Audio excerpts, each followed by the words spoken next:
সমাবেশক তেখেতৰ অমূল্য ভাষণ প্ৰদান কৰিবলৈ বিনম্ৰ অনুৰোধ জনাইছোঁ।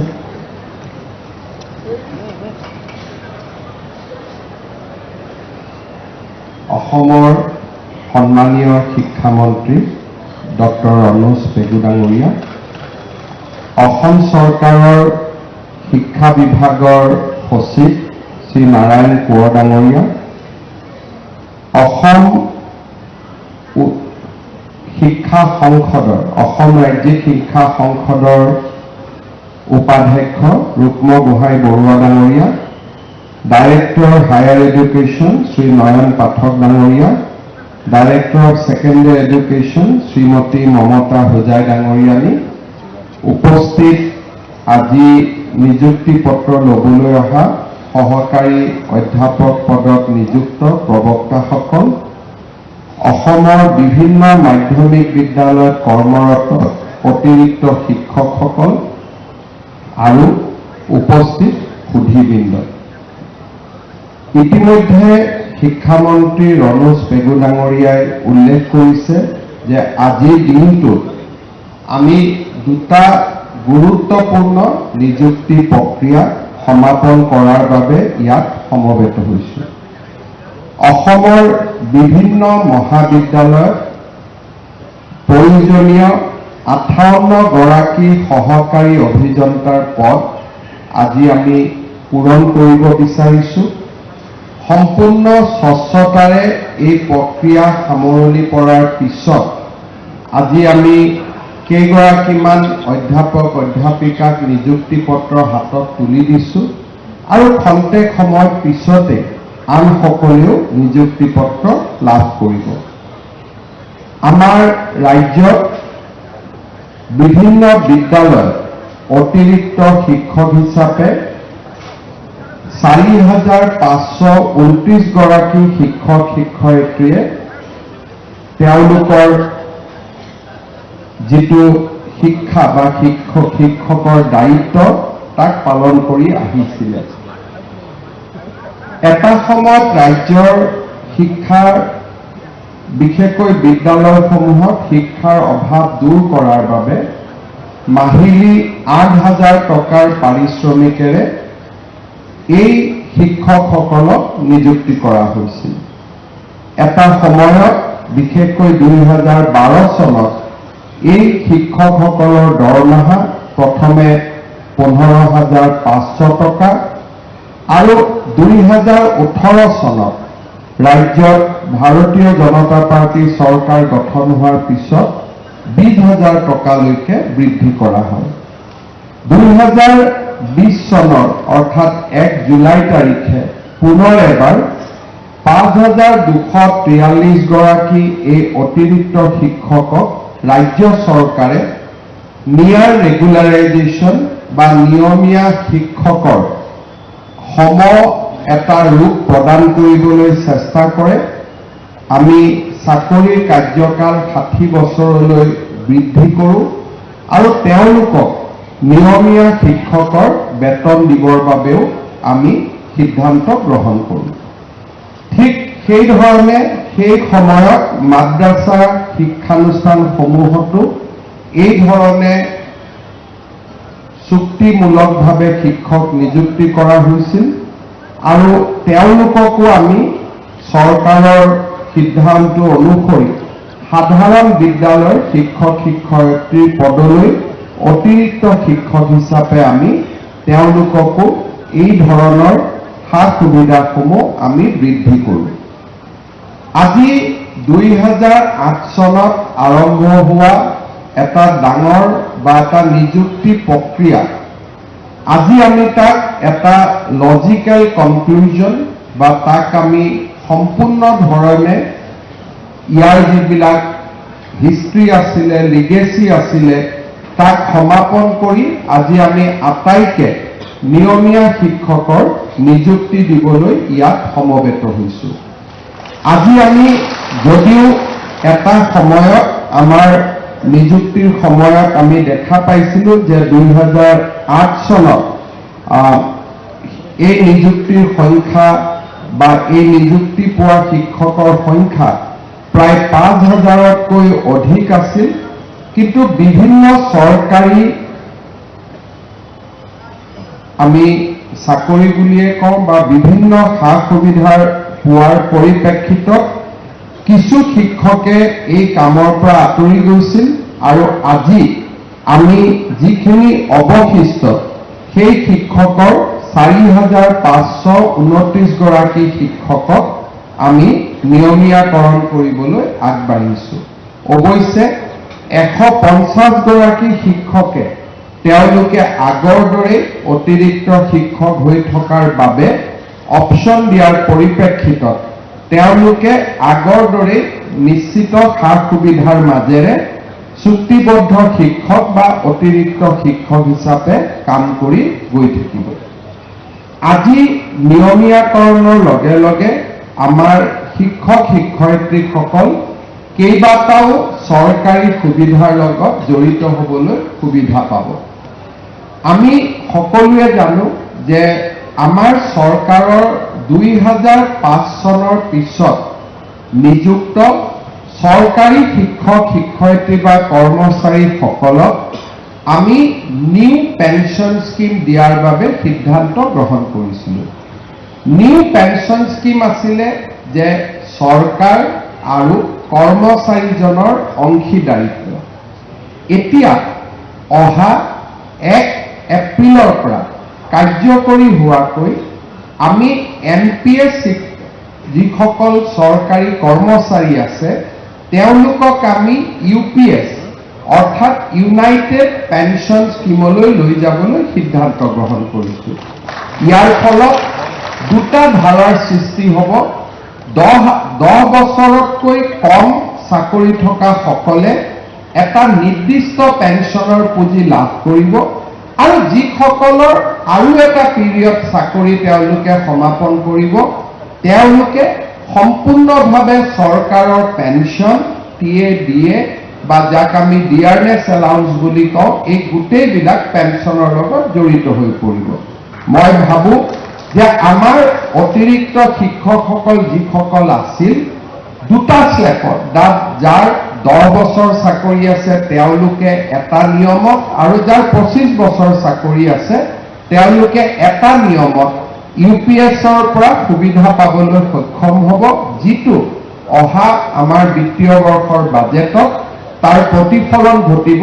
আৰু সেই বিষয়ে মই বহুত ডিটেইলছত ক'ব খোজা নাই, কিন্তু নিশ্চিতভাৱে যোৱা কালিলৈকে য'ত আমাৰ পেনশ্যনৰ একেবাৰে সুবিধা নাছিলে এতিয়া আমি 10 বছৰ চাকৰি থকা সকলে চৰকাৰৰ পৰা এটা নিৰ্দিষ্ট পেনশ্যন লাভ কৰিবলৈ আমি সক্ষম হ'ম।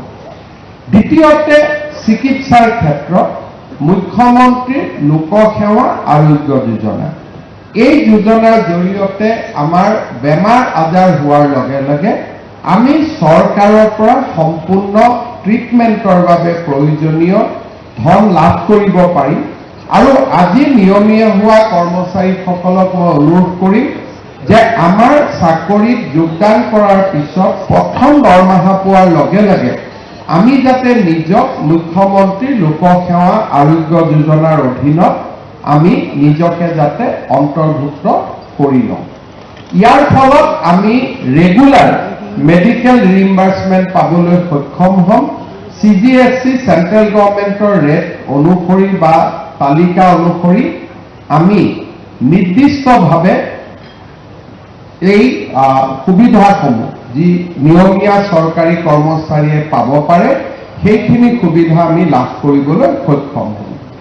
তৃতীয়তে আমাৰ যিখিনি অতিৰিক্ত শিক্ষক আজি নিয়মীয়া শিক্ষক হ'ল জ্যেষ্ঠতাৰ ভিত্তিত এতিয়া তেওঁলোকে বিভিন্ন বিদ্যালয়ৰ অধ্যক্ষ বা উপাধ্যক্ষ হ'বৰ কাৰণেও তেওঁলোকে যোগ্যতা অৰ্জন কৰিব। আৰু সেই ক্ষেত্ৰত আজি ইমান দিনে আমাৰ যি বাধা আছিলে যে অতিৰিক্ত শিক্ষক কাৰণে আমি কেতিয়াও হেডমাষ্টাৰ হ'ব নোৱাৰোঁ বা প্ৰধান শিক্ষক হ'ব নোৱাৰোঁ, অধ্যক্ষ হ'ব নোৱাৰোঁ, সেই বাধা আজিৰ পৰা আঁতৰি যাব। আন শিক্ষকৰ লগত যেনেকৈ জ্যেষ্ঠতা হ'ব পাৰে তেনেকৈ আপোনালোকেও এতিয়া জ্যেষ্ঠতাৰ ভিত্তিত নিজৰ নিজৰ কৰ্মক্ষেত্ৰত অগ্ৰসৰ হ'ব পাৰিব। ইয়াৰ পিছত আমাৰ চৰকাৰে অলপতে ষ্টেট বেংক অফ ইণ্ডিয়াৰ লগত কথা পাতি কেইটামান চৰকাৰী কৰ্মচাৰীৰ বাবে বিশেষ সুবিধা পাবলৈ সক্ষম হৈছে। ইয়াৰ ভিতৰত এটা সুবিধা হ'ল যে আমাৰ যদি এক্সিডেণ্ট হয়, আমি ভগৱানে নকৰক কাৰোবাৰ যদি এক্সিডেণ্টেল ডেথ হয় বা কোনোবা যদি পাৰ্মানেণ্টলি দুৰ্ঘটনাত ক্ষতিগ্ৰস্ত হয়, তেওঁলোকলৈকে 1 কোটি টকা পৰ্যন্ত পৰিয়ালে পাব পৰা এটা বিশেষ ব্যৱস্থাৰ সুবিধাও এতিয়াৰ পৰা আমাৰ কৰ্মচাৰীসকলৰ পৰিয়ালে লাভ কৰিব।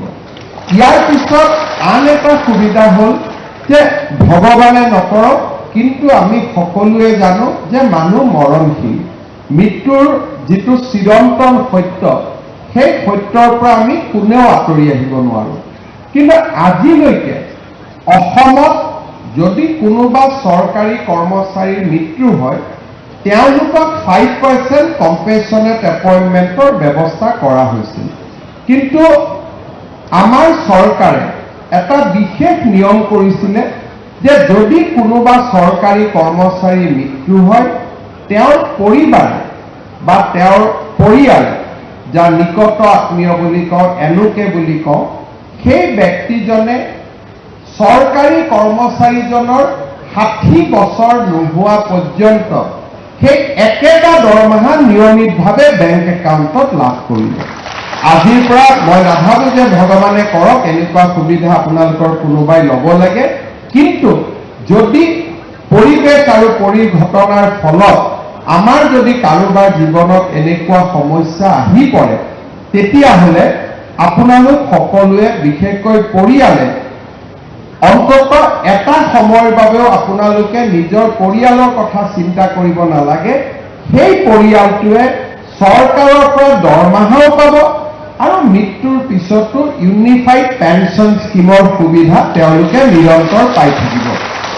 আৰু ইয়াৰ লগে লগে এজন চৰকাৰী কৰ্মচাৰীৰ মৃত্যু হ'লে তেওঁ এক্স গ্ৰেচিয়া 10 লাখ টকা, ষ্টেট বেংক অফ ইণ্ডিয়া আৰু আমাৰ চুক্তি অনুসৰি 10 লাখ টকাৰ অতিৰিক্ত লাইফ ইঞ্চুৰেঞ্চ কাভাৰেজ এটাও তেওঁলোকে লাভ কৰিব। এই গোটেইখিনি সুবিধাৰ লগে লগে আজিৰে পৰা আপোনালোকে আপোন বাহন আৰু আপোন ঘৰ আঁচনিটো ষ্টেট বেংক অফ ইণ্ডিয়াৰ পৰা আপোনালোকে লোন পাবলৈ সক্ষম হ'ব। আৰু আপোনালোকে জানে যে এই লোন আগতে 15 লাখ টকা আছিল, এইবাৰ চৰকাৰে এই লোনৰ সীমা 30 লাখ টকালৈকে বৃদ্ধি কৰিছে। গতিকে 15 লাখ টকাৰ স্থানত আপোনালোকে 30 লাখ টকা পৰ্যন্ত লাভ কৰিব পাৰিব। শেহতীয়াকৈ এতিয়া আমি আৰু এটা সিদ্ধান্ত লোৱাৰ পথত আছোঁ, যদিও সিদ্ধান্তটো লোৱা হোৱা নাই, যে আমাৰ ঘৰত ইলেক্ট্ৰিচিটি বিল যাতে জিৰ' আহে তাৰ কাৰণে আমাৰ ঘৰত প্ৰধানমন্ত্ৰী সূৰ্য ঘৰ আঁচনিৰ অধীনত আমি যাতে সোলাৰ লগাব পাৰোঁ তাৰ বাবে বেংকৰ পৰা আপোন ঘৰ আঁচনিৰ দৰে আপোনালোকে উইদাউট মৰ্টগেজ লোন পাবলৈ সক্ষম হ'ব, যাতে মাহেকীয়া ইলেক্ট্ৰিচিটি বিলৰ পৰাও আমি ৰক্ষা কৰিব পাৰোঁ। অৰ্থাৎ আজি আপোনালোকৰ এই অতিৰিক্ত শিক্ষকৰ পৰা নিয়মীয়া শিক্ষকলৈ হোৱা এই যাত্ৰাই প্ৰথম যিটো সুবিধা আনি দিব সেইটো হ'ব পৰিয়ালটোক এটা সুৰক্ষা চক্ৰৰ মাজলৈকে লৈ যাব। আজি মই গৌৰৱ অনুভৱ কৰোঁ, আমাক বহুতে বিভিন্ন ধৰণে কথা কৈ থাকে, কিন্তু কোনোবা চৰকাৰী কৰ্মচাৰীৰ মৃত্যু হ'লে আজি অসম চৰকাৰে যি সুৰক্ষাৰ চক্ৰ তেওঁলোকক দিব পাৰে, ভাৰতৰ কোনো ৰাজ্যই কোনো চৰকাৰী কৰ্মচাৰীক এনে সুৰক্ষা দিব পৰা নাই। আৰু এই সুৰক্ষাৰ কাৰণে আজি অসমৰ বিভিন্ন চৰকাৰী কৰ্মচাৰী উপকৃত হৈছে। আৰু কৃতজ্ঞ পৰিয়ালসমূহক মই যেতিয়া লগ পাওঁ তেওঁলোকে স্পষ্টভাৱে তেওঁলোকে আমাক জনায় যে ছাৰ আপোনালোকে লোৱা সিদ্ধান্তৰ কাৰণে প্ৰতি মাহৰ 1 তাৰিখে মোৰ স্বামীৰ মৃত্যুৰ পিছতো মোৰ একাউণ্টত দৰমহা একেই ধৰণে আহি আছে। এনেকুৱা ধৰণৰ সুৰক্ষা চক্ৰ কোনো ৰাজ্যতে আজিলৈকে কোনো চৰকাৰে দিব পৰা নাই। যোৱাবাৰ একাউণ্টেণ্ট জেনেৰেল অফ আছামে ইয়াৰ ওপৰত এডভাইচ কমেণ্ট দিয়াৰ পিছতো আমি ৰাজ্য চৰকাৰৰ কৰ্মচাৰীসকলৰ বৃহত্তৰ স্বাৰ্থৰ খাতিৰত এনেধৰণৰ সিদ্ধান্তসমূহৰ লগত আমি খুব দৃঢ়তাৰে সৈতে থিয় দি আছো আৰু তাৰ ফলত আজি ৰাজ্য চৰকাৰৰ কৰ্মচাৰীসকলে আটাইতকৈ বেছি নিৰাপত্তাৰ সুবিধা পাব পাৰিছে। ইয়াৰ লগত আপোনালোকে আহিবলগীয়া দিনত আৰু এটা সুবিধা পাব, সেইটো হৈছে আমি পাৰস্পৰিক ট্ৰান্সফাৰৰ যিটো পৰ্টেল খোলো, এইবাৰৰ পৰা আপোনালোকে সেই পৰ্টেলতো ট্ৰান্সফাৰৰ বাবেও আবেদন কৰিবলৈ সুবিধা পাব। 25 চনত নাপাব, 26 চনত আমি তাৰো সুবিধা আপোনালোকৰ বাবে মুকলি কৰি দিম। যোনে ঘৰৰ বহুত দিন দূৰত আছে, নিজৰ মাজত ট্ৰান্সফাৰ কৰিব খোজা, নিজৰ মাজত বুলি কওঁতে এতিয়া পৰিসৰটো ডাঙৰ হ'ব। আগতে নিজৰ মাজত বুলি কওঁতে আপোনালোকে অকল এডিশ্যনেল টিচাৰ 4,000 বুলি ভাবিছিল, এতিয়া এই পৰিয়ালটো 30,000 শিক্ষকৰ মাজত হ'ব বা 40,000 শিক্ষকৰ মাজত হ'ব। এটা ডাঙৰ পৰিয়ালৰ মাজত পাৰস্পৰিক ট্ৰান্সফাৰ বা পাৰস্পৰিক বুজাবুজি ট্ৰান্সফাৰৰো সুবিধা আপোনালোকে লাভ কৰিবলৈ সক্ষম হ'ব। অৰ্থাৎ আপোনালোকে যোৱাকালি যি পৰিৱেশত আছিলে তাতকৈ যথেষ্ট উন্নত পৰিৱেশৰ মাজলৈ আমি গতি কৰিব পাৰিম। বিশেষকৈ মই দুটা ক্ষেত্ৰত আনন্দিত যে আপোনালোকৰ মাজৰ 90%এ পেঞ্চনৰ সুবিধা পাব পাৰিব, যিটো আজিলৈকে এটকাৰো পেঞ্চনৰ সুবিধা আপোনালোকৰ নাছিলে। আৰু দ্বিতীয়তে মেডিকেল ৰিইম্বাৰ্চমেণ্ট, আমি যিমানে 60ৰ ওচৰলৈকে গৈ থাকিম, মোৰে হওক বা মোৰ পৰিয়ালৰে হওক, মেডিকেল যিটো কষ্ট, সেই মেডিকেল কষ্টটো ইমান বেছি হয় যে এতিয়া আপোনালোকে সেই মেডিকেল কষ্টটো চৰকাৰৰ পৰা ৰিইম্বাৰ্চমেণ্টৰ সুবিধা পাব। শেষত মই যিটো কথা ক'ব খোজো তাত আপোনালোকক মই নাভাবোঁ যে কোৱাৰ প্ৰয়োজনীয়তা আছে। আমি এটা কথা সদায় মনত ৰাখিব লাগে যে শিক্ষকৰ বৰ্তমান বা শিক্ষকৰ জীৱিকা বা শিক্ষক পদৰ যিটো গুৰুত্ব, সেই পদটোৰ গুৰুত্ব শিক্ষক হিচাপে নাহে। ছাত্ৰ ছাত্ৰী যেতিয়া থাকে তেতিয়াহে শিক্ষকৰ মৰ্যাদা আহে। ছাত্ৰ ছাত্ৰী নোহোৱা বিদ্যালয় এখনত শিক্ষকসকলে শিক্ষকৰ মৰ্যাদা নাপায়। সেয়েহে আমাৰ যিটো দায়িত্ব, ছাত্ৰ ছাত্ৰীসকলৰ প্ৰতি যি আমাৰ দায়িত্ব, সেই দায়িত্বক আমি সম্পূৰ্ণভাৱে পালন কৰিবলৈ প্ৰচেষ্টা কৰিব লাগে। আৰু আমাৰ ছাত্ৰ ছাত্ৰীসকলক আমি যাতে এটা সুন্দৰ ভৱিষ্যতৰ গৰাকী হ'বৰ বাবে আমি তেওঁলোকৰ সুপ্ত প্ৰতিভাসমূহক যাতে আমি জাগ্ৰত কৰিব পাৰোঁ, তাৰ বাবে আমি নিজকে সমৰ্পণ কৰিব লাগে। সহকাৰী অধ্যাপক পদত নিযুক্তসকলেই হওক বা নিয়মীয়া শিক্ষকৰ পদত নিযুক্তি ল'বলৈ অহাসকলে হওক, আমি সকলোৱে আমাৰ দায়িত্ব পবিত্ৰতাৰে সৈতে যেতিয়া আমি পালন কৰিবলৈ আৰম্ভ কৰিম, তেতিয়াহে আমাৰ ৰাজ্যখনে এখন অগ্ৰগামী ৰাজ্যৰ মৰ্যাদা পাব পাৰিব। যোৱা 5টা বছৰত বিশেষকৈ কোভিডৰ আগত আৰু কোভিডৰ পিছৰে পৰা অসমৰ আমি কৰ্মচাৰী সমাজে হওক, শিক্ষক সমাজে হওক, অজস্ৰ সমস্যা আমি সমাধান কৰিব পাৰিছোঁ। 1.5 লাখ নিযুক্তি অসমত কোনো দিনে কোনেও ভাবিব নোৱাৰা এটা নিযুক্তিৰ প্ৰক্ৰিয়া আমি স্বচ্ছতাৰে পূৰণ কৰিছোঁ। আপোনালোকে কংগ্ৰেছ দলৰ সময়ত নিযুক্তি হৈছিল, বহুজনে এই নিযুক্তিৰ সময়ত বিধায়কৰ ঘৰত যাবলগীয়া হৈছিল। আপোনালোকে 2008 চনলৈকে মনত পেলাওক। বহুজনে বিধায়কৰ লগত সম্পৰ্ক থকাৰ বাবে নিযুক্তি হৈছিল। বহুজনে এই নিযুক্তিৰ প্ৰক্ৰিয়াত বহু ব্যক্তিৰ ওচৰলৈ যাবলগীয়া হৈছিল। কাৰণ এই নিযুক্তি পোৱা শিক্ষকসকলক মই সন্মুখৰ পৰা আজি যোৱা 15টা বছৰ 20টা বছৰ দেখি আহিছোঁ। কিন্তু আজি আমি যাক নিযুক্তি দিওঁ, তেওঁলোকে নিজৰ সমষ্টিৰ MLA জনৰ নামটোও ভালকৈ ক'ব নোৱাৰে। কাৰণ এই নিযুক্তিত MLA ৰ নাম জানিব নালাগে, মন্ত্ৰীৰ নাম জানিব নালাগে, মাত্ৰ নিজৰ ছাবজেক্টটোৰ ওপৰত নলেজ থাকিব লাগে, মেথছৰ ওপৰত নলেজ থাকিব লাগে, সংস্কৃতৰ ওপৰত নলেজ থাকিব লাগে, হিন্দীৰ ওপৰত নলেজ থাকিব লাগে। জ্ঞানৰ ওপৰত, মেৰিটৰ ওপৰত নিযুক্তি। আজি অসমত 1.5 লাখ যুৱক যুৱতী সংখ্যাটো আমি 1.5 লাখ গৈ পোৱা নাই। মই 1.5 লাখ এইকাৰণে কৈছোঁ যে 2 এদিনতে এডিআৰই নতুন নিযুক্তি হ'ব, 2 এদিনতে টেটৰ ৰিজাল্ট দিব, 2 এদিনতে মেডিকেল নিযুক্তি হ'ব। গতিকে অহা 2টা মাহত 1.5 লাখ হ'বলৈ বাকী থকা 20-25 হাজাৰো আমি পাৰ কৰি আমি আগুৱাই যাম। অসমত স্বাধীনতাৰ পিছত আগৰ কথাটো মই বাদেই দিছোঁ, কোনো পৰিৱেশতে কোনো কালেই ইমান ডেকা ল'ৰাৰ নিযুক্তি আৰু এজনো মন্ত্ৰী বিধায়কৰ ঘৰত নোযোৱাকৈ এনে নিযুক্তি কেতিয়াও সম্ভৱ হোৱা নাছিল। আৰু এই ধৰণৰ প্ৰক্ৰিয়া যদি আমাৰ ৰাজ্যখনত আমি বিচাৰোঁ, আমাৰ ৰাজ্যখন যদি সকলো ক্ষেত্ৰতে আগুৱাই থকাটো বিচাৰোঁ, আমি এনে এচাম নতুন প্ৰজন্মৰ আমি সৃষ্টি কৰিব লাগিব, যি নতুন প্ৰজন্মই অসমৰ উন্নয়নৰ বাবে, অসমৰ বিকাশৰ বাবে সমৰ্পণ কৰে।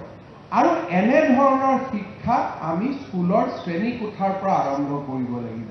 স্কুলৰ শ্ৰেণীকোঠাত যেতিয়া শিক্ষাই মানুহক নৈতিকতা শিকায়, শিক্ষাই যেতিয়া মানুহক জ্ঞান আৰু প্ৰজ্ঞাৰ পথলৈ আগুৱাই যাবলৈ প্ৰেৰণা দিয়ে, শিক্ষাই যেতিয়া মানুহক সংস্কৃতিৰ লগত পৰিচয় কৰাই দিয়ে আৰু শিক্ষক শিক্ষয়িত্ৰীসকলে ছাত্ৰ ছাত্ৰীৰ উৎকৰ্ষতাৰ বাবে নিজকে যেতিয়া সমৰ্পণ কৰে, সেইখন সমাজৰ অগ্ৰগতি কোনেও ৰোধ কৰিব নোৱাৰে। কিন্তু যেতিয়া শিক্ষকসকল নিজে কম্প্ৰমাইজ হৈ যায়, শিক্ষাৰ পৰিৱৰ্তে আন ছাবজেক্টৰ ওপৰত বেছিকৈ তেওঁলোকে ৰুচি আৰম্ভ কৰে, শিক্ষাৰ পৰিৱৰ্তে যেতিয়া তেওঁলোকে আন কামত নিজক ব্যস্ত কৰি পেলায়, তেতিয়াই এখন সমাজৰ অৱক্ষয় আৰু এখন সমাজৰ অৱনতি আৰম্ভ হয়। মই বিশ্বাস কৰোঁ যে যিখন ৰাজ্যৰ শিক্ষক শিক্ষয়িত্ৰীসকলে নিজকে জ্ঞান আৰু প্ৰজ্ঞাৰ মহান যজ্ঞত সমৰ্পণ কৰে, সেইখন সমাজ কেতিয়াও পিছুৱাই থাকিব নোৱাৰে। আজি আমাৰ বাবে এটা সময় আছিল, যিটো সময়ত শিক্ষকসকলৰ লগত শিক্ষাৰ সম্পৰ্ক বহু ধৰণে জটি পৰিছিল। সামাজিক কামৰ পৰা, ৰাজনৈতিক কামৰ পৰা নিজক ব্যস্ত কৰি ৰাখিছিলে। সামাজিক মাধ্যমত ৰাজনৈতিক কথা বতৰাৰ ওপৰত বেছিকৈ দৃষ্টি আকৰ্ষণ, জ্ঞানৰ শিক্ষাৰ ক্ষেত্ৰত কমকৈ দৃষ্টি আকৰ্ষণ, এনেধৰণৰ প্ৰচেষ্টাই আমাৰ ৰাজ্যখনক বহু পিছুৱাই লৈ গৈছিল। আজি লাহে লাহে আমি এটা সময়ত য'ত আশা নাছিল, য'ত হোপ নাছিল, তেনেকুৱা ৰাজ্য এখনত আমি আশাৰ অক্ষয় বন্তিগছি জ্বলাবৰ বাবে আমি সক্ষম হৈছোঁ। মই ভাবোঁ আমাৰ সকলোৰে প্ৰচেষ্টাত আমাৰ ৰাজ্যখনক আগবঢ়াই লৈ যোৱাৰ কৰ্মযজ্ঞত আমি যদি নিজকে আকৌ এবাৰ সমৰ্পণ কৰিব পাৰোঁ, মই ভাবোঁ আমাৰ ৰাজ্যখন বহু দূৰ আগুৱাই লৈ যাব। মানুহে এটা জীৱনত দুবাৰ জন্ম লাভ নকৰে, কিন্তু আপোনালোকে যি ধৰণে জন্ম লাভ কৰিছিল, আজি এক প্ৰকাৰ আপোনালোকৰ বাবে পুনৰ জন্ম। সেই পুনৰ জন্মৰ এই দিনটোত আপোনালোকে আকৌ এবাৰ ছাত্ৰ ছাত্ৰীসকলৰ বাবে নিজক সমৰ্পণ কৰক, অসমৰ শৈক্ষিক আকাশখন উজ্জ্বল কৰাৰ বাবে নিজকে উৎসৰ্গিত কৰক, তাকে কামনা কৰিছোঁ। শিক্ষা বিভাগক ধন্যবাদ জনাইছোঁ যে নীতিৰ বাহিৰত জন্ম লাভ কৰা আমাক সকলোকে নীতিৰ আওতালৈ লৈ আহি নিয়মীয়াকৰণৰ যিটো প্ৰক্ৰিয়া, এই বিশাল প্ৰক্ৰিয়াটো সুন্দৰভাৱে পৰিচালনা কৰাৰ বাবে শিক্ষামন্ত্ৰী ৰণোজ পেগু ডাঙৰীয়াক মই ধন্যবাদ জনাইছোঁ। আৰু তাৰ লগে লগে সমস্ত আমাৰ বিষয়াসকল, যিসকলে এই কামৰ লগত জড়িত আছিল, সকলোকে মই পুনৰবাৰ ধন্যবাদ জনাইছোঁ। আৰু এখন